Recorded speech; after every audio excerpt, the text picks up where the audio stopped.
Today, tomorrow, and Friday, we're under a level 2 risk for severe storms. I'll walk you through each day and show you what the threats will be.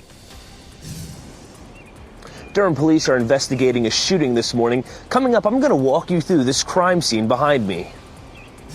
And we have breaking news out of Cary this morning. Crews are working to put out a fire. We'll show you the damage to this house. 4:30 is the time as we bring you inside our WRAL studio here early on our Wednesday morning with a weather alert day ahead of us. I'm Jeff Hogan. And I'm Renee Chu. Yeah, we have 3 weather alert days this week beginning today. Let's get to meteorologist Elizabeth Gardner with what we're in for today. So we're looking at similar threats. Wind damage is going to be our biggest threat. We may have some hail and even isolated tornadoes anytime we have a level 2 risk. That doesn't cover the entire viewing area for today. We push it ahead to tomorrow. Same story, the entire viewing area, almost the whole state. And then, it looks like maybe they just dropped us out of it on Friday. It was up just a couple of minutes ago, but they do tend to update things right around 4:30. So that's a piece of good news, certainly. For today, we walk through Futurecast. It's nice and clear this morning. We'll see an increase in our cloud cover as we get through the day, but expect a good bit of sunshine for a good chunk of the day today. We're going to see a hot day with highs in the low 90s, a heat index into the upper 90s. So that's a story in and of itself. And then once we get to 5 or 6 o'clock, we start to see these waves of thunderstorms coming through. So it's going to be an evening sort of overnight event for us in terms of our severe storms. Some of that may linger into Thursday morning, and we'll walk through that coming up. We take a live look at downtown Raleigh right now, 72 degrees with a dew point of 66. So it is warm and muggy. It really feels like summer as you step outside. And of course, we'll hit that 92 this afternoon with that heat index into the upper 90s. We'll have more on when we'll see the most dangerous storms of this week coming up. Thanks, Elizabeth. We have breaking news this morning. Part of our road is closed in Durham right now while police investigate a shooting. Nick Perlin joins us live from the WRL Breaking News Tracker. Alabama Avenue is the place, Nick, as investigators, they have been on that scene since around midnight. That's right, Jeff. They're here on Alabama, and they have most of West Knox behind me blocked off as they investigate this shooting. I do want to get behind the camera and show you a little bit more of this crime scene. They've been here for hours, and they have us very far back, as you can see. I'm zooming in here, and you're going to see a car right here with its hazards on, and you're also going to see Durham police officers gathered around that police car. You can see the crime scene tape on the other side of the road there. We're still trying to figure out what exactly led to this shooting, and I'm still trying to figure out if anybody was hurt. We'll have more information as the morning progresses. Reporting live in Durham, Nick Perlin, WRAL News. Breaking news in Cary. Crews are fighting a fire right now at a house on Brandywine Lane. WRAL's Laura Levine joins us live from the scene. And Laura, we understand the fire started about an hour ago. Hey, Renee, good morning. Yes, this fire the call came in around 3 o'clock this morning. Behind me, you can see several fire trucks lining Brandywine Drive here, several crews here on the scene, but the fire is put out. I can tell you this is a pretty much contained situation where it appears the fire happened in the garage. You can see significant damage to the garage here, even some of the home charred a bit from the flames and smoke. I can tell you just a few minutes ago, I spoke with the folks who live here. Everyone is okay. They tell me they just woke up to the fire alarms going off, and crews arrived here pretty swiftly. So again, a situation that is under control right now. They are working to determine what may have caused this fire. The homeowners tell me they have no idea, but that's why investigators are here on the scene. So as soon as we learn more, I'll update you on air and online. Laura Levine, WRAL News, live in Cary. This morning, an event to honor fallen heroes is happening in Raleigh. This annual event is hosted by the North Carolina Department of Adult Correction. WRAL's Kelsey Coffey joins us live from West Morgan Street. And Kelsey, 2 of the officers killed in last week's shooting in Charlotte will be honored there this morning. Jeff, we're just hours away from that tribute where fallen heroes will be honored here at the Randall Building in Raleigh. And this is just a tribute to honor those who have lost their lives in an effort to save others. This comes just a week after 2 Department of Corrections officers were killed in Charlotte, Sam Pelosi and Alden Elliott. The NCDAC honored the 2 men earlier this week with a memorial vehicle. Morgan Street will be closed between Tryon Hill Drive and Mayo Street today for the event. So the road will be closed from 9 o'clock this morning until noon. Governor Roy Cooper will speak at this morning's memorial ceremony, and that starts this morning at 9:30. Kelsey Coffey, WRAL News, live in Raleigh. Police have arrested 2 Durham men in connection with a series of break-ins in Cary. This is one of the men who's charged, Tremaine Mason. He was arrested in Durham and faces 57 counts of burglary. Another man, Deon Lyles, was arrested after leading Durham police on a chase Tuesday morning. It ended in a crash on I-85 near Hillendale Road. He's in the hospital for injuries he got in the crash and is expected to recover. He'll face 20 counts of burglary. Pro-Palestinian protesters in Raleigh say they're planning another demonstration later this week. This was the scene downtown last night as hundreds marched for their cause. Raleigh police blocked off streets as the group marched near Moore Square. Before the march, the crowd rallied in the park. They want North Carolinians to do more to help stop the war in Gaza. I want them to know that we want this war to end.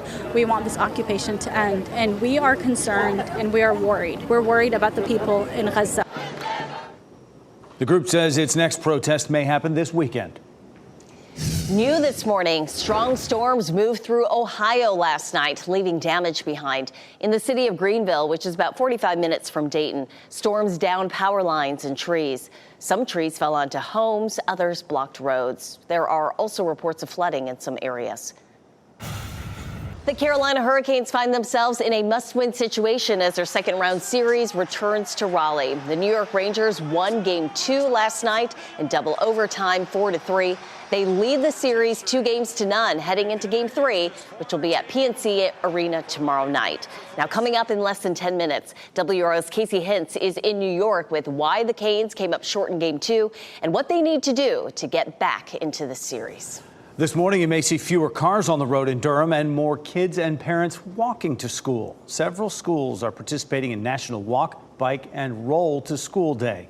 Students and staff at Club Boulevard Elementary School, Lakewood Montessori Middle School, and Merrick Moore Elementary School are all encouraging students to gather for events today. Other schools are also encouraging more students to walk to school throughout the month. People are cleaning up storm damage in western Michigan after 2 tornadoes hit a city there. The damage at a FedEx facility where 50 workers were trapped for some time. Plus, incredible video of an ocean rescue after several people were spotted clinging to a capsized boat. And let's give you a live look at downtown Raleigh from the Museum of Natural Sciences. Today is the WRAL Weather Alert Day with a chance for severe storms. Meteorologist Elizabeth Gardner will tell us when those storms will approach our area. The WRAL Severe Weather Center, North Carolina's most experienced team of meteorologists.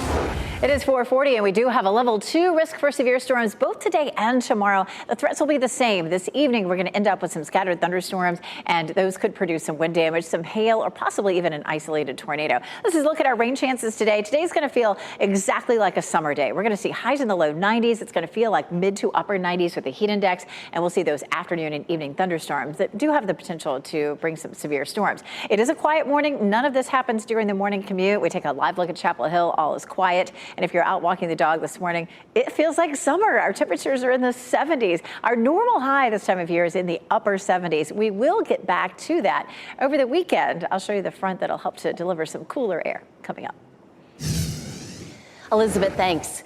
Cleanup will continue this morning in Portage, Michigan, after 2 tornadoes touched down in the city. Portage is about 2 hours away from Detroit on the western part of the state. One of the tornadoes ripped off the side of the FedEx facility, trapping about 50 workers. First responders worked to clear electrical wires blocking their exit. The other tornado took direct aim at this mobile home park, where entire homes have been destroyed. Some homes were knocked off their foundations. Thankfully, there have been no reports of any injuries or deaths so far. A 26-year-old Fuquay-Varina man will appear in court today. He's charged with murder. Investigators believe Noah Lorenzetti killed 23-year-old Tyra Bennett. She was found dead off Blue Ridge Road in Raleigh. Wake County Sheriff's Office is still investigating how Bennett and Lorenzetti knew each other. A safety feature in nearly all cars may be linked to cancer. That's according to a new study out of Duke University. Researchers found likely or known carcinogens from flame retardants in seat foam, plastics, and fabric. They were found in 99% of cars. Researchers say the chemicals are more likely to be released on hot days. They say you should roll down your windows whenever possible. A Consumer Report petition launched this week calls federal safety officials to update standards for flame retardants. Schools in Oxford were put on lockdown yesterday because a man with a gun was running from police. Police were first called to a home on Lanier Street for reports of domestic violence and threats with a gun. That man took off when authorities arrived. Because of the proximity, those schools on Taylor Street were locked down. The man was eventually found hiding under a neighbor's shed on New College Street. Devontae Person is being held in the Granville County Detention Center without bond. He's charged with several counts of assault and carrying a concealed weapon. A security guard was shot and seriously injured at the home of rapper Drake. Police tape and police cars could be seen outside his home yesterday. Investigators say a suspect ran from that scene. A police source says Drake has offered to cooperate with investigators. The Boy Scouts of America is rebranding. The organization is changing its name to Scouting America in an effort to be more inclusive. This comes as the organization emerges from bankruptcy and tries to move past the turmoil of sexual abuse claims. This is also the 5th year of girls being welcomed into Cub Scouting and Scouts programs. One of the inaugural female Eagle Scouts is Selby Chipman from Guilford County, northwest of Greensboro.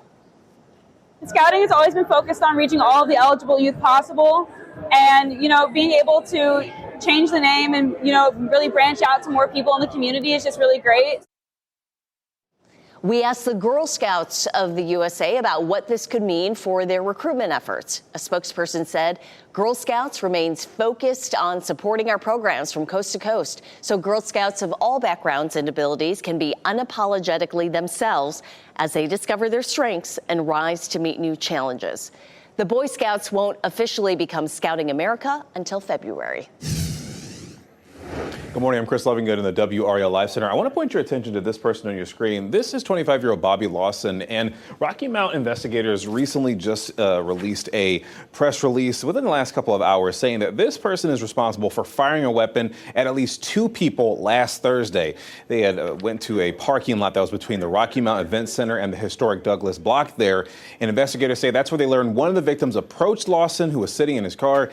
And after that person walked away, Lawson is accused of firing shots in the direction of that person and another person that they were with. Now, after collecting evidence, including prints, investigators eventually went to a home on Park Avenue and found evidence of the shooting and an unsolved robbery from the month before. Again, Lawson currently now is sitting in jail. He is charged with multiple different things, including assault with a deadly weapon, possession of a firearm by a felon, and robbery with a dangerous weapon. Thanks, Chris. A dramatic ocean rescue off the coast of California caught on camera right here. As you see, this rescue happened after a boat overturned. 4 people were just hanging on to the bottom of it, just above the water.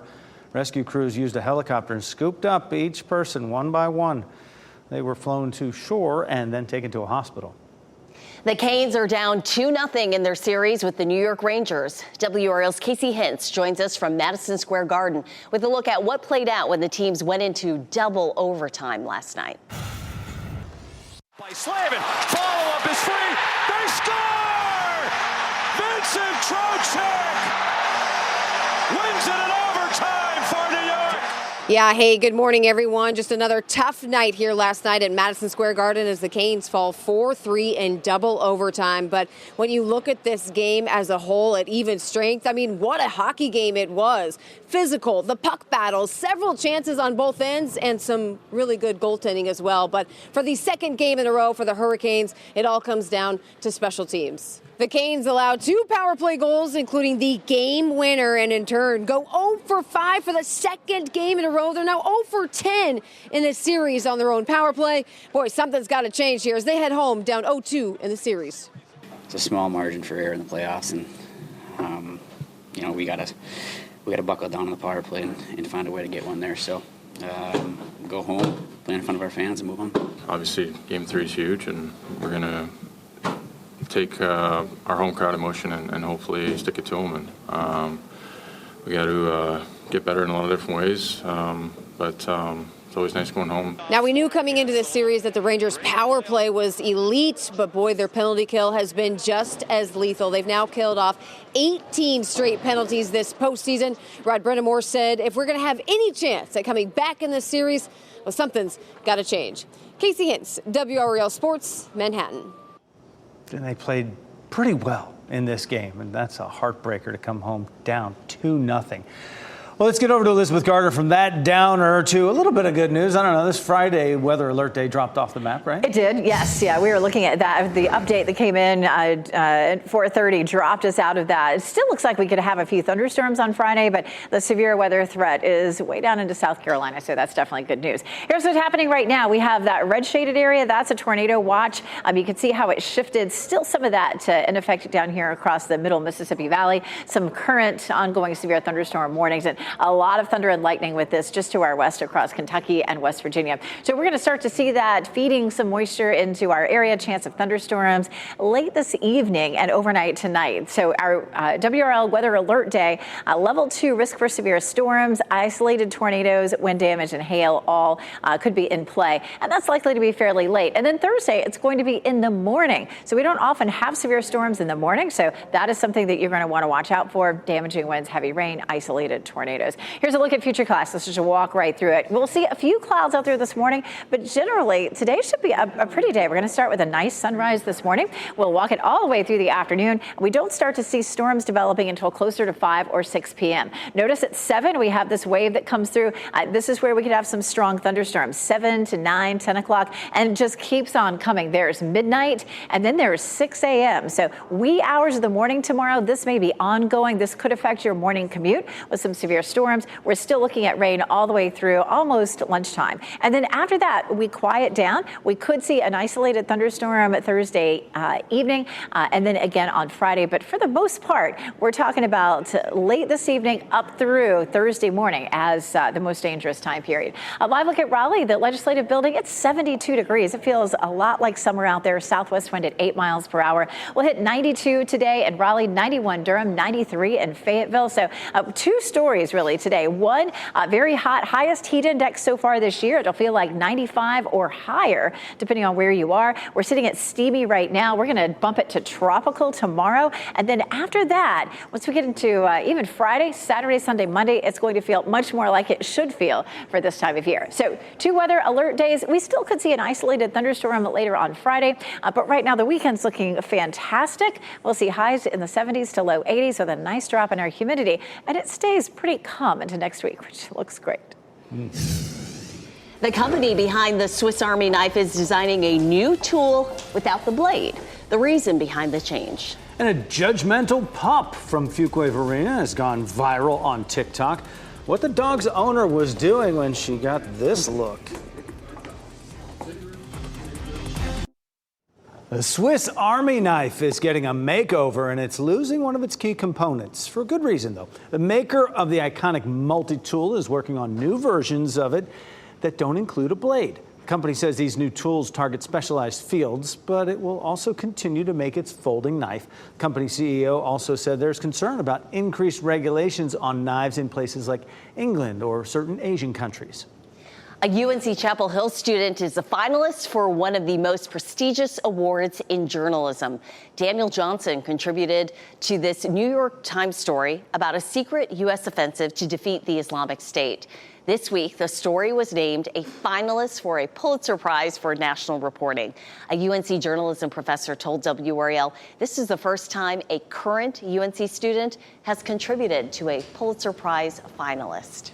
A popular Netflix series starts production on season 2, and a musical comedy TV series heads to the stage. Here's Ashley Dvorkin with the latest in Hollywood Nation. I know the suspense is killing you. More from Nevermore. Downey Jr. marks a first, and Schmigadoon on stage in the Hollywood Nation. It must be something they do for tourists. Hey, everyone! Hey there, Pete! Get ready to break out into song. Schmigadoon is being turned into a stage musical. The new adaptation of the Apple TV Plus show will premiere at Washington, D.C.'s Kennedy Center as part of the Broadway Center Stage concert series. It will feature hit tunes from the show, including the Emmy-winning Corn Puddin', as well as new material. The production premieres January 31st, 2025. Shutter, it's already on your lap. Robert Downey Jr. will make his Broadway debut this fall. He will lead the new stage play McNeil, playing a gifted writer struggling with a new novel, a broken family life, and an unhealthy obsession with artificial intelligence. The production will run at Lincoln Center's Vivian Beaumont Theater, starting with previews September 5th and opening September 30th. Michelle Yeoh is bringing her star power to Blade Runner 2099. According to Deadline, the Oscar winner joined the cast of Prime Video's upcoming limited series. The streamer has yet to reveal details about the film's plot or her role. Hello, thing. Cameras have started rolling on season 2 of Netflix's hit series Wednesday. Production is taking place in Ireland with Jenna Ortega, Catherine Zeta-Jones, and Luis Guzman reprising their roles. The streamer released a video featuring Thing delivering scripts to the cast, which includes new series regular Steve Buscemi and guest stars Christopher Lloyd, Thandie Newton, and Haley Joel Osment. More torture awaits. That is amazing. Schmigadoon is fun, just fun to say. That was Ashley Dvorkin reporting. I'm quite fascinated by Schmigadoon. Yeah. A dog in Fuquay-Varina is going viral on TikTok for judging her owner for going out. The owner, named Brenda, took this video and posted it to TikTok. You can see her dog, Gizzy, sitting there on the couch, looking Brenda up and down as she walks by in her going out clothes. The video now has over 7 million views and nearly 2 million likes. It is 4:57 now. Breaking news, a shooting investigation is underway right now in Durham, the road that's blocked off to traffic. And a run is happening today to honor the officers killed in a shooting in Charlotte. How you can get involved.